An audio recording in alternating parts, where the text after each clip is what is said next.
어제 그리고 오늘 아침까지 열심히 교회를 섬기시고 또 안내로 또 찬양으로 식사 준비로 섬기는 모든 분들 참 잘하셨습니다.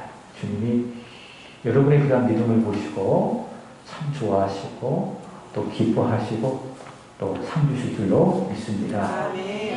저는 개인적으로 아무리 이렇게 소개를 해도 식상하지 않는 그런 설교자 한 분이 있습니다. 누구인가 하면은 19세기의 영국의 설교의 황태자라고 불리는 스펄전 목사님입니다. 이 목사님의 회심 이야기를 전하려고 합니다. 먼저 여러분에게 묻습니다. 예수 믿으셨습니까? 거듭나셨습니까?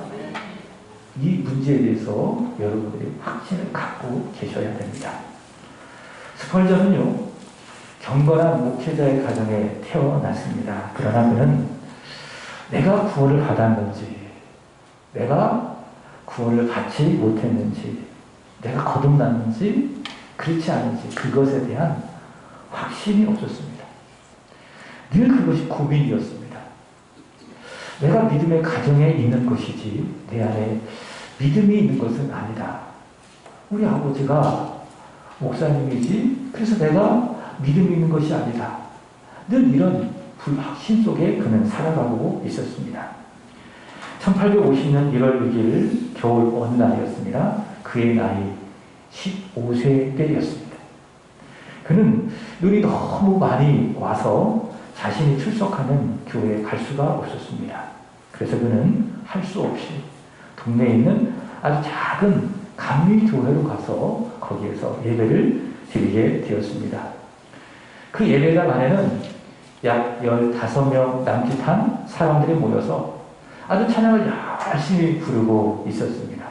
막 스펄전이 듣기에 머리가 아플 정도로 아주 크게 소리를 내면서 그들이 함께 찬양을 부르고 예배를 하고 있었습니다. 그런데요, 그게 담임 목사님이 오시지 않는 거예요. 오셔서 설교를 하셔야 되는데 찬양을 막 부르고 있는 그 순간까지 감당해 오르셔야 될 담임 목사님이 오지 못한 겁니다. 왜냐? 눈이 너무 많이 와서 교통이 안 되니까는 그 목사님이 교회에 오지 못하는 것입니다. 그래서 할 수 없이 그 예배 드리던 사람들 중에 한 사람이 나와서 예배를 인도하고 설교를 하기 시작했습니다. 스펄전이 올 때에 그분은 아주 메말라 보였습니다. 그러니까 보기에 볼품이 없었다라고 하는 것이죠. 직업을 생각해 보았습니다. 아마 저분은 구두수선곡일 거야. 아니면 옷을 꿰매는 재단사일 거야. 라고 하는 그런 상상도 해봅니다. 그가 설교를 하기 시작을 합니다. 그가 전한 설교의 본문은 이사야 45장 22절의 말씀입니다. 제목은 이것이었습니다. 따라서 합니다. 나를 바라보라. 나를 바라보라. 이사야 45장 22절을 본문으로 삼아서 나를 바라보라. 그는 그렇게 설교를 하기 시작을 합니다. 처음에 듣기에는 무슨 말인지 이해가 안 되는 거예요. 왜냐하면 문법도 맞지 않고 또 발음도 정확하지 않았기 때문에 그렇습니다. 그러나 그는 열심히 그 본문을 가지고 설교를 합니다. 그가 이렇게 설교를 합니다. 여러분, 성경은 단지 바라보라. 우리에게 말씀하고 있습니다. 보는 일에는 고통이 절대로 따르지 않습니다. 부담이 없습니다. 손을 움직일 필요도 없고 발을 움직일 필요도 없고 그저 있는 자리에서 바라보기만 하면 됩니다. 바라보기 위해서 어린아이가 학교에 갈 필요도 없고 이제 나이든 학생이 대학에 갈 필요도 없습니다. 어느 누구든 있는 자리에서 할 수 있는 것이 무엇입니까? 그것은 바로 바라보는 것입니다. 바로 그렇게 그는 설교를 하기 시작을 합니다.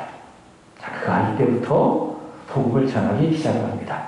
예수님, 우리에게 말씀하시기를 나를 바라보라. 그렇게 말씀해 주셨습니다. 나를 바라보라. 내가 너를 위하여 너의 죄를 위하여 수많은 보혈을 흘려놓으라. 나를 바라보라. 예수님 그렇게 우리에게 말씀해 주십니다. 바로 너를 위하여 십자가를 지고 너 때문에 십자가에 매달려 놓으라. 나를 바라보라. 나는 죽고 묻혀도라. 그럼 나를 바라보라. 그리고 나는 다시 살아나노라. 나를 바라보라. 그리고 나는 하늘로 높이 들림을 받아노라. 그리고 하나님 보좌 우편에 너를 위하여 앉아노라. 가련하고 불쌍한 주인들아, 나를 바라보라. 나를 바라보라. 그 말씀을 외치기 시작을 합니다. 이 말씀이 스콜전의 귀에 성령의 역사로 들리기 시작합니다. 마치 예수님이 오셔서 자신에게 하시는 말씀과도 같이 그분의 설교가 들리게 되는 것입니다. 그러자 그의 귀가 열립니다. 눈이 환하게 열립니다. 믿음의 눈으로 바라보니 누가 보여요? 성령께서 역사하심으로 말미암아 예수가 보입니다. 예수께서 십자가에서 자신을 위해서 죽으심이 보이는 겁니다. 그리고 다시 살아나신 부활의 능력을 보게 될 것입니다. 그리고 자신의 죄를 하나님 앞에 회개하고 나는 죄인입니다. 오늘 찬양한 것처럼 나는 연약합니다. 그러나 우리 주님은 강하십니다. 예수님을 자신의 구주로 믿고 영접합니다. 그리고 그는 그의 인생의 최고의 거듭남의 축복, 거듭남의 기쁨과 행복을 누리게 되었습니다. 그는 이렇게 그의 나이 15살 때, 은솔이가 몇 살이에요? 13살이에요? 16살. 16살. 그 은솔이보다 한 살이 나이 어린 그 중학생 2학년 정도의 그 아이가 거기에서 예수를 믿고 회심하고 하나님의 자녀가 되고 그 후에 그는 아주 능력 있는 설교자가 되어져서 많은 사람들에게 예수를 전하는 그런 사람이 되었습니다. 먼저 사랑하는 여러분, 이 시간 여러분에게 권면합니다. 예수를 바라보시기를 축복합니다. 히브리서 10장 2절의 말씀이죠. 믿음의 주요 또한 온전하게 하신 예수를 바라보라. 이게 참 좋은 복음이에요. 복음은 무엇입니까? 믿는 것입니다. 예수를 바라보는 겁니다. 나를 위해서 죽으시고 또 다시 부활하신 주 예수 그리스도를 바라보는 것. 그것이 바로 믿음이다. 지금도 하나님 보좌 우편에서 내 약한 믿음, 아주 신랑 같은 그 믿음, 이게 넘어지고 저리 넘어지고 그래서 여기 깨지고 저기 깨지고 이런 내 연약한 믿음을 위해서 그 믿음이 떨어지지 아니하도록 소위 말하는 앵꼬가 되지 않도록 예수님 뭐하고 계세요? 나를 위해서 기도하고 계십니다. 그 예수님을 바라보시는 겁니다. 그 예수를 바라보는 믿음이 있기를 주의 이름으로 축복합니다. 믿음은 무엇입니까? 바라보는 것입니다. 여러분 만약 그때 스펄전이 그 무명의 이 평신도 설교자에 대하여 이런 마음, 열린 마음이 아니라 닫힌 마음을 갖고 있었다면 그가 그의 설교를 들을 수가 있었을까? 그가 회심할 수가 있었을까? 오늘 본문에 나오는 예수님의 고향 이 나사렛 사람들처럼 바뀌지 않는 자신만의 그 생각, 그 고정관념을 그가 가지고 있었다면 그가 과연 말씀을 듣고 예수를 믿고 예수를 바라보고 회심할 수가 있었을까? 저분 왜 강단에 올라갔어? 목회자도 아니잖아. 신학을 공부한 것도 아니잖아. 발음도 부정확하고 직업도 그렇고 이런 자기 생각, 자기 고정관념에 그가 꽉 사로잡혀 있었더라면 그가 과연 스펄전이 은혜 받고 회심할 수가 있었을까요? 저는 그렇게 생각하지 않습니다. 그는 은혜 못 받았을 것입니다. 오늘 함께 읽은 말씀은 예수님의 두 번째 고향 방문을 기록을 하고 있습니다. 첫 번째 방문은요, 누가복음 4장에 기록되어져 있습니다. 마가복음에는 없어요. 그러나 누가복음 4장의 첫 번째 방문을 기록을 하고 있습니다. 예수님께서 세례를 받으시고 갈릴리 나사렛에 가셔서 안식일에 회당에 가셔서 복음을 전하셨습니다. 근데 예수님께서 전하신 복음은 아주 기가 막혔습니다. 아주 정확하셨습니다. 여러분, 성경은 누구에 대한 이야기입니까? 우리 예수님에 대한 이야기입니다. 그래서 구약은 오실 예수님에 대한 이야기입니다. 그리고 신약은 오신 예수님에 대한 이야기입니다. 그래서 구약도 예수님, 신약도 예수님, 예수님의 이야기, 그것이 무엇입니까? 그게 우리가 읽는 성경이에요. 그래서 사랑하는 여러분, 성경을 통해서 예수를 만나기를 주의 이름으로 축복합니다. 특별히 구약 성경 중에 선지서 중에 이사야가 있습니다. 이사야 선지서. 요즘에 맥케인 성경 읽기를 통해서 이사야서를 읽고 있는데요.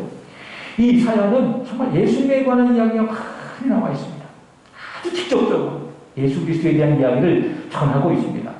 근데 예수님께서 안식일에 폐강에 가셔서 거기서 읽으셨던, 낭독하셨던 말씀이 구약의 말씀이고 그 중에 무엇입니까? 이사야서의 말씀입니다. 거기에 보면 여호와의 종에 대한 말씀이 나오거든요. 그래서 그 여호와의 종에 대한 말씀을 쭉 예수님께서 읽으시면서 이렇게 말씀하십니다. 이 말씀이 오늘 너희 귀에 임하였느니라. 무슨 말씀입니까? 내가 바로 이 이사야 선지자에서 예언되어진 여호와의 종 그리스도이시다. 당신이 그리스도이심을 많은 사람 앞에 선포하는 겁니다. 근데 성경은 이야기합니다. 그 예수님의 말씀이 은혜로웠다. 이렇게 이야기합니다. 은혜 받았다. 그 말씀이 참 은혜로운 말씀이었다. 그렇게 이야기해요. 그럼 여러분 어떻게 해야 됩니까? 맞습니다.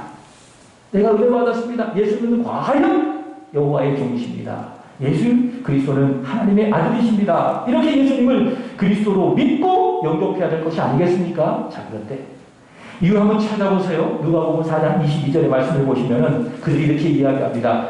이 사람이 요셉의 아들이 아니냐? 그들은 다친 마음을 갖고 있었어요. 그리고 자기의 생각을 버리지 않고요. 예수님을 배척하고 예수님을 끌어냅니다. 그리고 낭떠러지까지 끌고 가서 미쳐서 죽이려고 합니다. 그래서 이런 생각을 해봐요. 마음이 아무리 닫혀있으면 누가 오셔도, 예수님이 오셔도 은혜 받아요, 못 받아요? 못 받아요. 예수님의 말씀이 문제가 아니에요. 예수님의 존재가 문제가 아닙니다. 문제는 누구에게 있습니까? 내게 있어요. 내 마음이 딱딱하게 굳어있으면, 내 마음이 닫혀있으면 예수님이 오셔도 은혜를 받는다, 못 받는다? 못 받는다. 바로 나사렛 사람들이 그 사실을 우리에게 보여주고 있습니다. 그게 첫 번째 방문이에요. 자, 이후 예수님, 그들을 떠나신 거죠. 그리고 여기저기 다니시면서 복음을 가르치시고 복음을 전하십니다. 그게 예수님께서 전하셨던 비유적인 말씀들이에요. 그리고 귀신을 추방하시고 병자들을 고치시고 지난주 말씀했던 것처럼 12살 난 그 아이 달리라고 말씀하시면서 그 아이를 살려주시고, 자, 이를 통해서 예수님께서 하나님 나라를 전하시는 겁니다. 복음을 전하시는 겁니다. 예수가 바로 그리스도이시다. 하나님의 아들이시다. 그로 인하여 하나님의 나라가 임하였다라고 하는 그 사실을, 그런 사건들을 통해서 예수께서 계속 전하시는 거예요.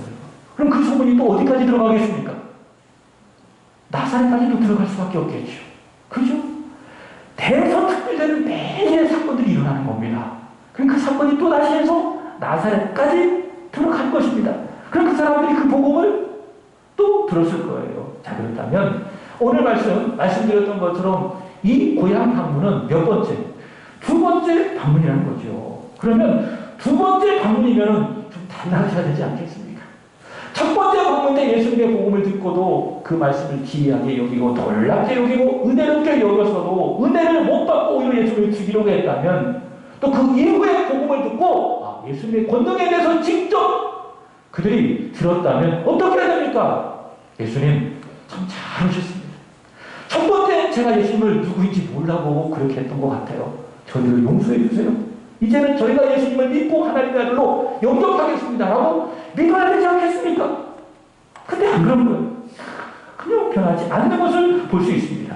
그래 어떻게 했습니까? 예수님을 영접하기보다 오늘 말씀의 제목이지요. 어떻게 했습니까? 배척했습니다. 믿고 영접한 것이 아니라 그들은 예수님을 배척했다. 자, 먼저 오늘 보면 1절을 한번 보시겠습니다. 자, 1절 시작. 예수께서 거기를 떠나사 고향으로 가시니 제자들도 따르니라. 아멘. 자, 예수님께서 제자들을 데리고요 고향을 방문하셨어요.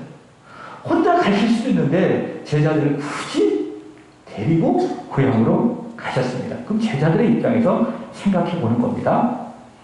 실제 이야기 말씀을 보시면은 예수님께서 어떻게 하시는가 하면은 둘씩 이렇게 짝을 지어서 복음을 전하도록 부르십니다. 그래서 여러분, 모임은 계속 몇 명부터 시작할 수가 있습니까?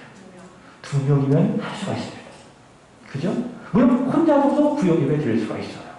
그러나 예수님께서 모임의 최소단이 몇 명? 두 명이었습니다. 그래서 두 명만 있다면 예배 드릴 수 있어요. 믿습니까? 두 명만 있으면 예배 드릴 수가 있습니다. 우리 시간에 지금 이 시간에는 많은 분들이 오셨어요. 그러나 주중에는 많이 못 오십니다. 새벽 기도 때 한 명 올 때도 있고, 두 명 올 때도 있고, 네 명 올 때도 있고, 많이 와야 네 명 옵니다. 어떤 때는 한 명도 안 올 때도 있고. 자, 최소한이 몇 명? 두 명. 두 명만 있으면 예배 드릴 수 있다, 없다? 있다. 근데 저는 아무도 없어도 예배 드립니다. 자, 예수님께서는 둘씩 묶어서 복음을 전하도록 부르십니다. 귀신을 제어하는 권능을 그들에게 주시고 복음을 전하게 해주셨는데, 자, 8절부터 11절까지 말씀을 보시면은 복음을 전하는 이들이 가져야 될 자세가 있습니다. 그 자세가 뭐냐? 요약한다면 지난주 찬양 예배 때 말씀을 드렸습니다. 고린도전서 9장 14절. 복음을 전하는 자들은 복음으로 말미암아 살리라. 복음 전하는 자들은 복음으로 말미암아 살리라. 그래서 열심히 복음을 전하면 그 복음이 그 사람의 생활을 책임져 주신다 그 말입니다. 하나님께서 복음 전도자의 삶을 책임져 주신다. 그러니까 먹여주시기도 하고 입혀주시기도 하고. 자, 근데 그 복음을 전하는 일이 이 세상에서 어렵다 아니면 쉽다? 어렵다는 거예요. 편하지 않다는 거죠. 반대가 있다. 예수님처럼 반대가 있다. 배척이 있다. 하는 것을 보여주시기 위해서 예수님께서는 두 번째 고향 방문 때 제자들 함께 동행하신 겁니다. 그러니 얘들아, 너희가 복음을 전할 때에 앞으로도 그렇지만 마음을 강하게 해라. 마음을 담대히 하고 복음을 전해라. 이것을 알게 하기 위해서 예수님께서는 바로 제자들을 함께 고향으로 데리고 오게 하셨습니다. 자, 계속해서 본문으로 돌아가 봅니다.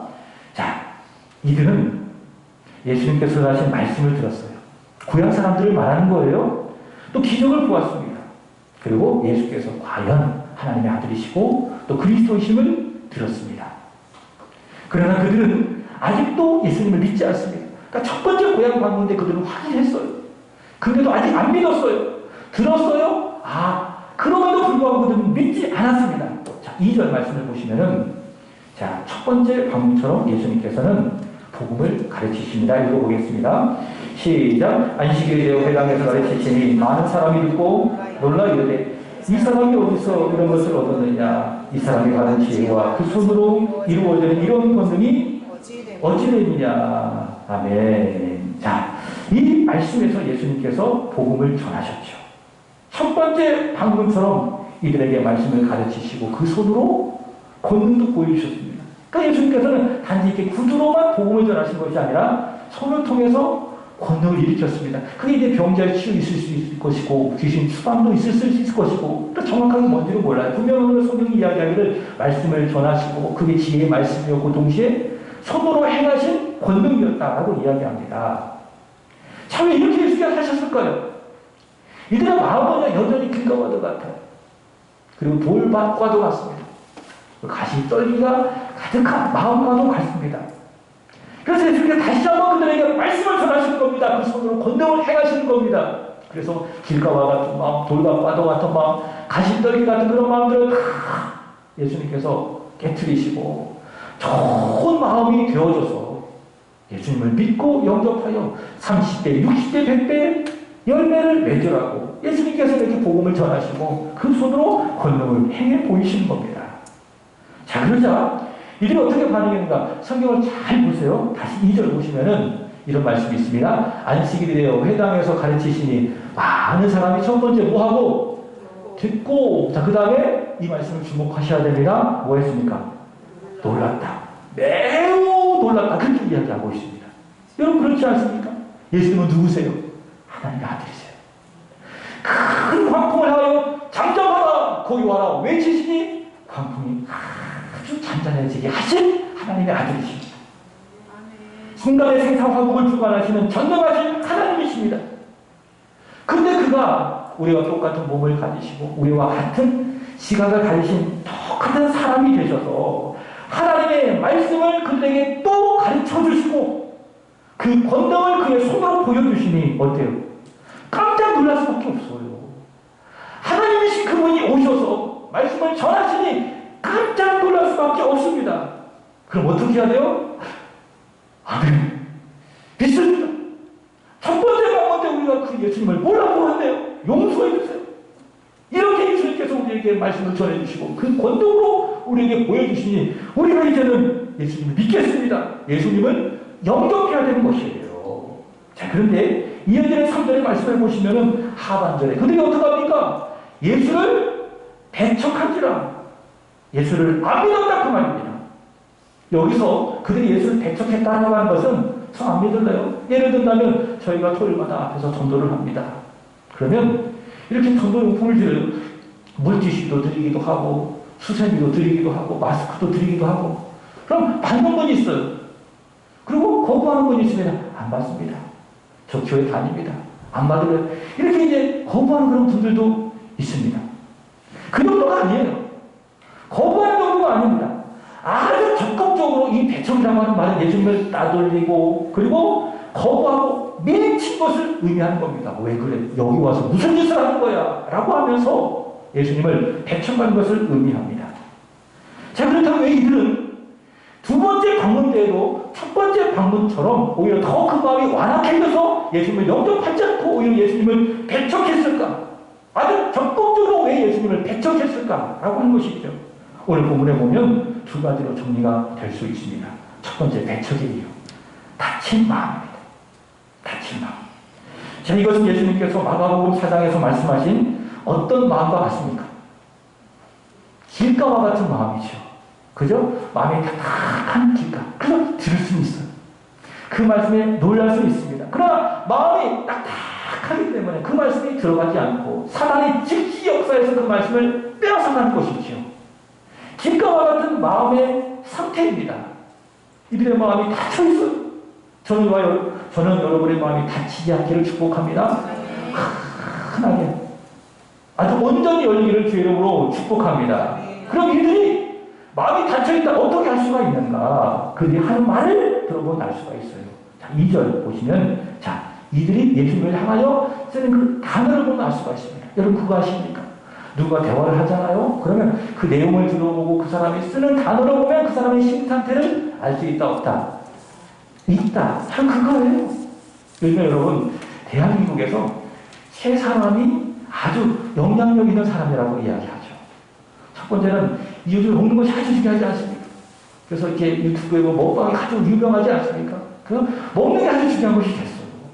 그래서 바울이 이야기한 것처럼 배가 어떻게 보면 사람들의 신처럼 되어지는 이런 흐름 속에서 이 세상을 살아가고 있습니다. 이게 먹는 것이 참 중요합니다. 오늘 새벽에도 말씀드렸듯이 세상 사람들이 원하는 복 중에 하나가 다섯 번째가 무엇입니까?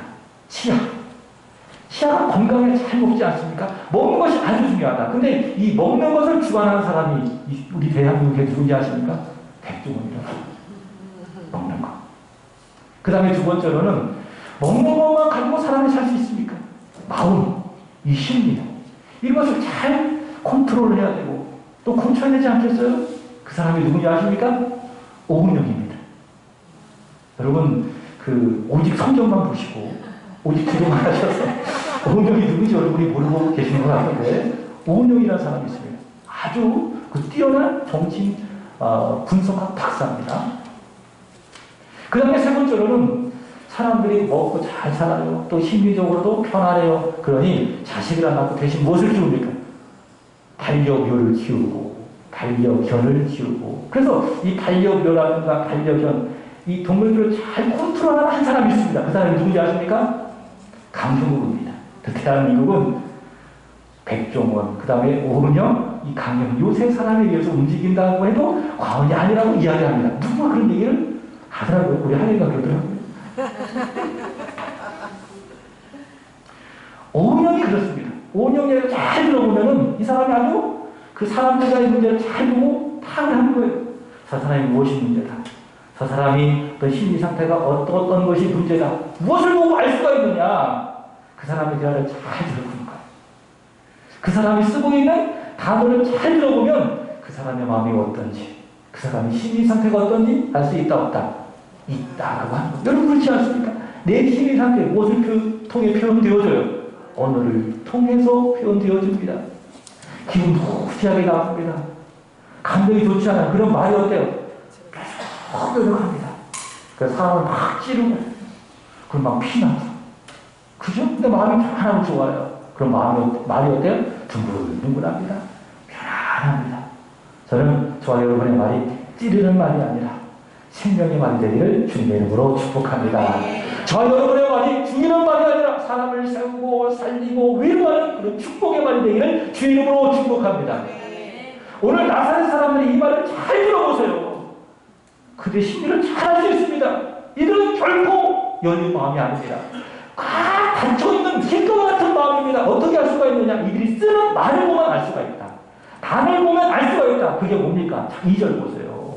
그리고 3절 보세요. 자꾸 반복되어진 단어가 있죠. 그것이 무엇입니까? 이 사람이. 그죠? 자, 이 사람이. 한번 읽어보겠습니다. 시작. 안식일에 대해 회당에서 가르치시니 많은 사람이 듣고 놀라 이르되 이 사람이 어디서 이런 것을 얻었느냐? 이 사람이 받은 지혜와 그 손으로 이루어지는 이런 권능이 어찌 되느냐? 3절 보시면은 이 사람이 마리아의 아들 목수가 아니냐? 예수님을 향하여 뭐라고 부르고 있습니까? 이 사람이 이렇게 부르고 있어요. 두 남자가 막 싸우고 있어요. 막 삿대질하고 싸우고 있죠. 어떻게 이야기합니까? 아우 선생님 하면서 싸웁니까? 아니요. 이 사람이 말이야. 마음에 막 격해지고 그 사람이 막 싫으면 뭐라고 이야기해요? 이 사람이 지금 무슨 소리를 하고 있는 거야? 그렇게 하고 있는 거예요. 이 사람들이. 나도 이 사람들이라고 이야기 안 해? 이 사람 이런 것을 보면 이들은 예수님을 향하여 다친 마음을 갖고 있더라. 저는 교회에서 사역할 때 이래요. 등록하시는 분들 중에 있습니다.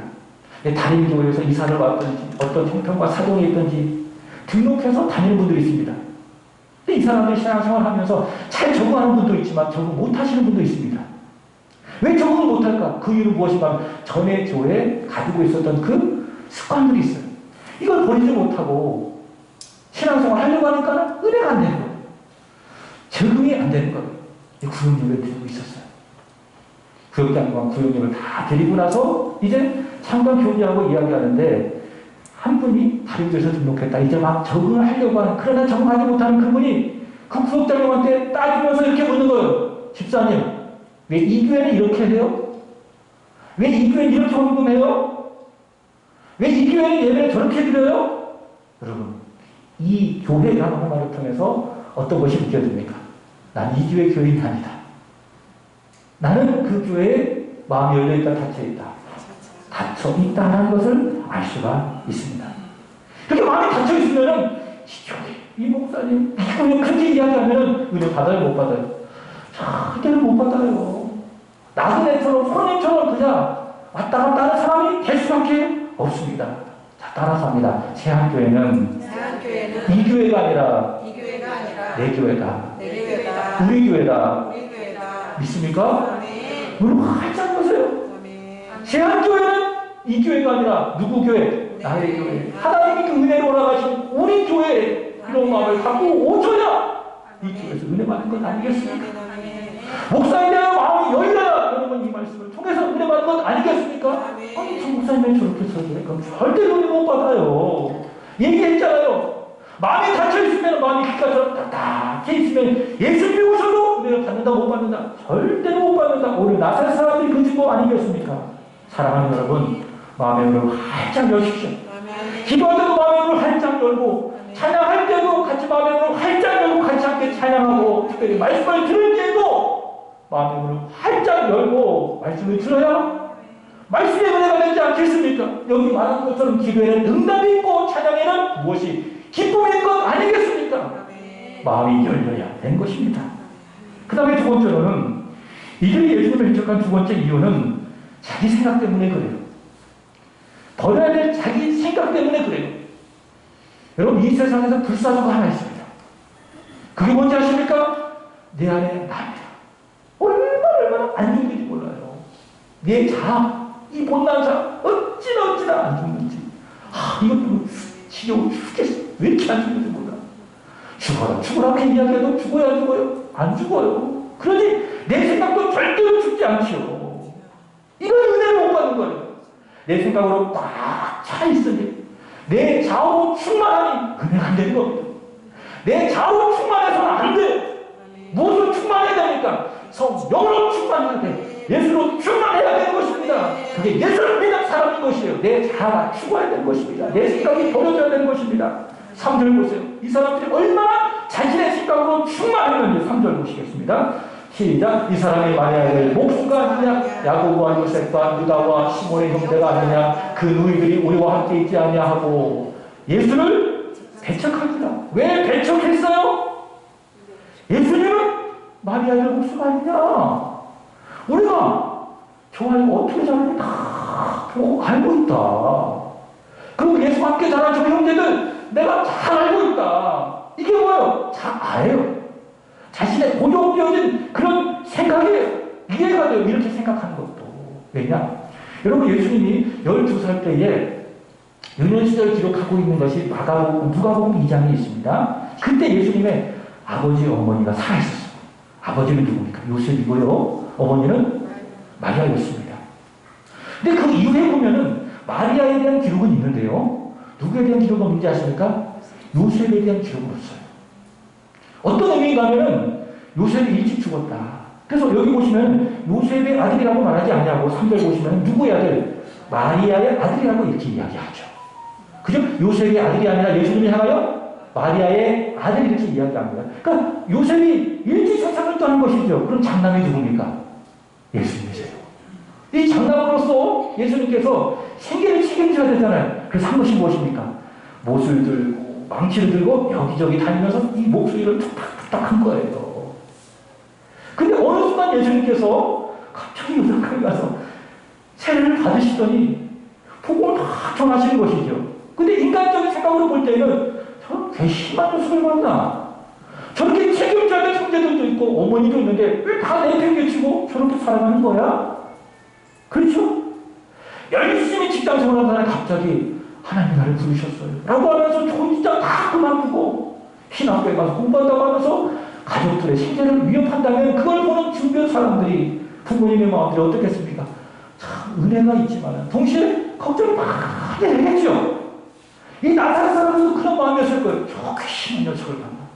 생계도 책임지지 않고 어떻게 복음 전한다고 저렇게 다닐 수가 있는 것이야 라고 하면서 자신의 생각을 가지고 예수님을 보는 거예요. 그래서 뭐라고 이야기합니까? 마리아의 아들 목수가 아니냐. 그리고 보세요. 당시 나사렛이라고 하는 그 지방은 많이 모여야 30가구 정도 됐대요. 그럼 어떤 형편인지 아십니까? 옆집에 숟가락까지 압니다. 숟가락이 몇 개가 있고 젓가락이 몇 개 있고 다 합니까 모릅니까? 다 모르는 척하고 살지요.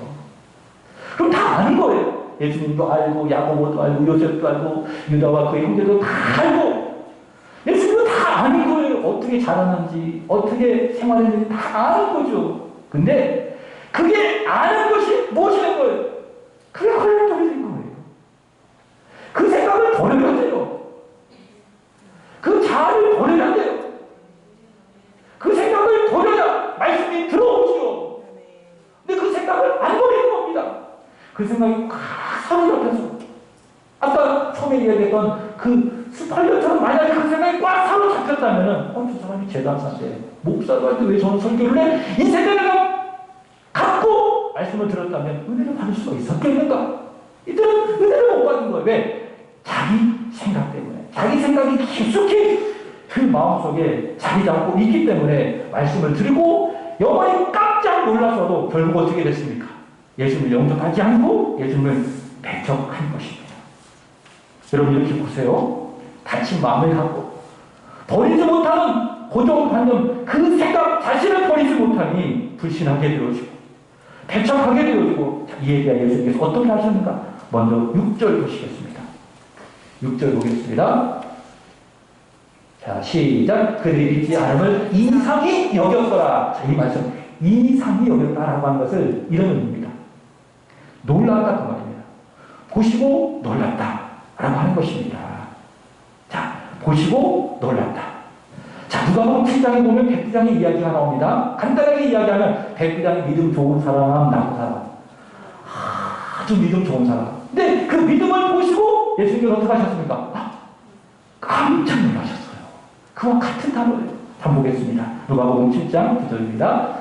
시작. 예수께서 들으시고 그를 놀랍게 여겨 돌이키사 따르는 무리에게 이르시되 내가 너희에게 이르노니 이스라엘 중에서 이만한 믿음을 만나보지 못하려느라. 문자로만 보지만 그러면 깜짝 예수께서 놀라신 거예요. 어떤 믿음? 이만한 믿음, 좋은 믿음을 보시고도 예수님께서 뭐 하신 거예요?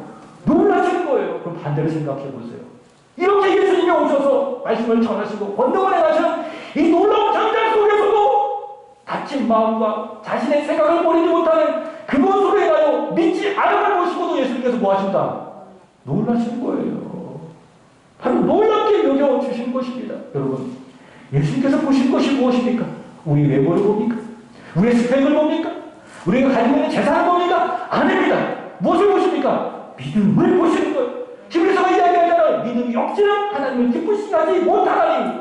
하나님은 무엇을 보십니까? 우리 안에 바로 이 믿음을 보시는 거예요. 이 믿음이 예수님의 마음을 움직이는 거예요. 믿음 있는 사람을 보시고 예수님께서 좋아하시는 거예요. 믿음 좋은 사람을 보고 예수님께서 깜짝 놀라시는 거예요. 그리고 축복해 주시는 거예요. 그리고 말씀하시는 거예요. 너희 믿음대로 될지어다. 반면에 믿음이 없는 사람을 보시고 예수님께서 어떻게 하십니까? 깜짝 놀라시는 거예요. 왜 안 믿을까? 이런 분명한 믿음의 친구가 있음에도 불구하고 너는 왜 믿지 않냐니까 예수님께서 깜짝 놀라신다. 자, 그리고 보세요. 5절 말씀을 보시겠습니다. 자, 본문 5절. 본문 5절. 시작. 그들이 믿지 않은. 자, 거기서는 아무 권능도 행하실 수 없어 다만 소수의 병자에게 안수하여 고칠 뿐이었고. 자, 믿음이 없으니 예수님께서 권능을 행하지 않으셔요. 행하지 않으시는 겁니다. 그러셔요. 못하시는 것이 아니에요. 예수님 믿음이 없는 사람에게 권능을 행하지 아니하신다. 않으신다. 그 말입니다. 예수님이 능력이 없어서가 아닙니다. 왜 그렇습니까? 믿지 않기 때문에 거기서는 예수님께서 아무런 권능도 행하실 수 없는 것입니다. 예수님께서 이런 말씀하셨습니다. 마태복음 10장 6절의 말씀을 보시면 거룩한 것이 있다는 것을 누구에게? 개에게 던지지 말아라. 진주는 돼지에게 던지지 말아라. 좋은 것을 누가 받아요? 믿음 있는 사람이 받는 거예요. 좋은 것은 믿음이 없는 사람은 절대로 받아낼 수가 없어요. 왜? 받아도 그 가치를 모르거든. 돼지가 그 진주의 가치를 알아요? 거룩한 것의 가치를 개가 알 수 있겠어요? 믿음 없는 사람은 절대로 하나님의 능력을 경험할 수가 없습니다. 누가 하나님의 능력을 경험할 수 있습니까? 오직 믿는 사람. 오늘 이 말씀이 그렇지 않습니까? 거기서는 아무 권능도 행할 수 없어. 믿지 않는 그들, 대적하는 그들에게는 아무 능력도 행할 수가 없을 것이다. 반면에 여러분, 누가 하나님의 능력을 경험할 수 있습니까? 믿는 사람. 그래서 이야기하죠. 주 예수를 뭐하라? 믿으라! 그리하면 너와 내 집안이 구원을 받으리라. 믿으면 무엇이 와요? 능력이 와요. 구원이 와요. 내가 변해요. 내가 말미암아 내가 있는 것이 변하는 거예요. 무엇이 가장 큰 문제니까 내가 믿느냐 믿지 않느냐, 그것이 바로 문제다. 말씀을 마칩니다. 여러분, 예수 그리스도를 진심으로 믿고 영접하는 저와 여러분 되길 주의 이름으로 축복합니다. 저와 여러분은 종교인이 돼서는 안 돼요. 교회 다니는 사람으로 멈춰서는 안 돼요. 저와 여러분은 어떤 사람이 되어야 됩니까? 예수를 믿는 사람이 되어야 됩니다. 그리고 욕심을 부린다면 예수를 잘 믿는 사람이 되기를 주의 이름으로 축복합니다. 예수를 잘 믿기 위해서 마음 여세요. 마음으로 활짝 여세요. 그리고 내 생각을 다 버리세요. 교회 오실 때는 리셋하고 오세요. 컴퓨터 딱 켜면은 중간에 가다가 멈출 때가 있습니다. 오류가 날 때가 있습니다. 그때는 어떻게 하는지 아십니까? 리셋 버튼이 딱 있습니다. 그걸 딱 누르면 처음부터 다시 시작되는 겁니다. 그게 딱 오실 때는 어떤 상태로? 리셋하고 딱 오세요. 더 욕심을 부른다. 포맷하고 오세요. 아침에 남편하고 싸운 이야기, 자녀하고 한따까리 하는 이야기, 등짝심에 하는 이야기. 그죠? 에이씨, 여보세요. 이런 모든 생각 다 하고, 다 포맷하고, 다 리셋하고, 내 생각, 내 경험을 다 내놓고, 깨끗한 마음, 도화지 같은 깨끗한 마음 갖고 하나님 앞에 오시기 바랍니다. 그러면 말씀해 주시는 것. 십자가의 주님을 보이고, 예수로 말미암아 은혜를 경험하게 되어지고, 여러분, 믿는 자에게 하나님의 능력이 임합니다. 예수를 배척하지 말고 예수를 영접하는 믿음의 삶. 그래서 주의 능력을 마음껏 경험하면서 행복해. 감사해. 이런 기쁨과 감사와 행복이 충만한 이 한 주간 되기를 주 예수 그리스도의 이름으로 축복합니다. 기도하겠습니다. 하나님, 믿음 없음을 용서하시옵소서. 성령이요, 우리 다친 마음 열어주시고 내 생각, 내 경험, 내 지식 다 십자가에 못 박아주시기를 원하며 온전한 마음, 깨끗한 마음, 봄과 같은 마음이 되어져서 하나님의 말씀을 듣고 은혜받아 주 예수를 위해서 살고 한 주간 기쁨과 감사와 행복이 넘치는 은혜의 한 주간이 되게 하시옵소서. 예수 그리스도의 이름으로 기도합니다. 아멘. 자, 우리 청년도